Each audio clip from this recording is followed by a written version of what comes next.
Assalamualaikum warahmatullahi wabarakatuh. Perkenalkan, saya Kamil Maimun. Di sini saya akan menjelaskan sedikit tentang ekonomi. Lebih spesifiknya nanti saya akan menjelaskan ekonomi Islam dan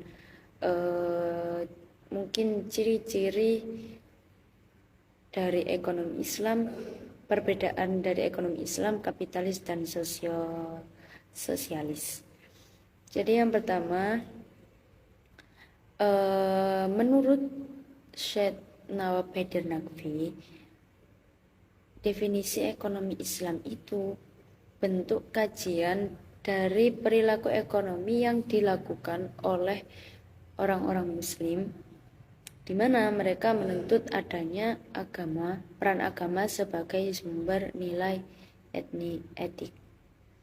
Lalu adapun tujuan ekonomi Islam, yakni yang pertama kebebasan individu, yang kedua keadilan distributif, pendidikan universal, pertumbuhan ekonomi, juga peluang kerja yang maksimum.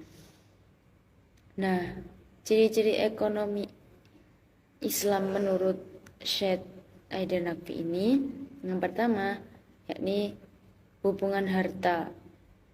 Perbedaan mendasar antara sistem ekonomi kapitalis, Islam, dan sosialis terletak pada kepemilikan harta. Nah, pada sistem ekonomi kapitalis sifatnya tidak terbatas dan mutlak. Namun kepada ekonomi sosialis, kepemilikan seutuhnya adalah milik negara, karena ekonomi sosialis identik dengan pemerintah biasanya. Lalu sedangkan konsep kepemilikan dalam ekonomi Islam menurut Syed Haider Naqvi adalah konsep perwalian, di mana kepemilikan absolut berada di tangan Allah Subhanahu wa taala. Namun kepemilikan manusia sifatnya hanyalah sementara dan relatif pada pemenuhan kebutuhannya. Lalu yang kedua ada sistem insentif. Yang ketiga ada alokasi sumber dan pembuatan keputusan.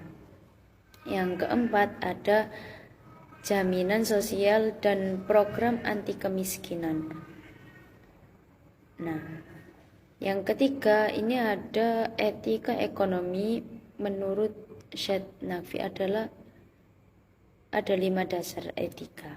Yakni yang pertama, perangkat tersebut merupakan representasi dari pandangan yang memadai dan komprehensif mengenai etika Islam. Yang kedua, seperangkat yang memadai dan harus berbentuk sesuatu yang mendasar. Nah, yang ketiga ada independen. Yang keempat, elemen-elemennya harus saling konsisten. Dan kelima, mampu menghasilkan berbagai elemen tunggal. Nah, dapat ditarik kesimpulan dari pemikirannya Syed Nawab mengenai definisi, mulai definisi hingga etika ekonomi tadi, bahwasanya Syed Nawab ini menggagas penghapusan riba dan pendistribusian pendapatan melalui zakat.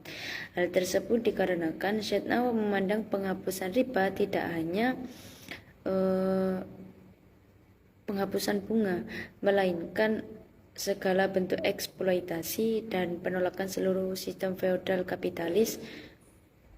Kemudian dalam hal zakat, Syed ini berpendapat zakat bukan hanya sebagai pajak agama, melainkan sebuah tanda filsafat ekonomi Islam. Baik, sekian penjelasan dari saya mengenai ekonomi Islam. Kurang lebihnya mohon maaf. Wassalamualaikum warahmatullahi wabarakatuh.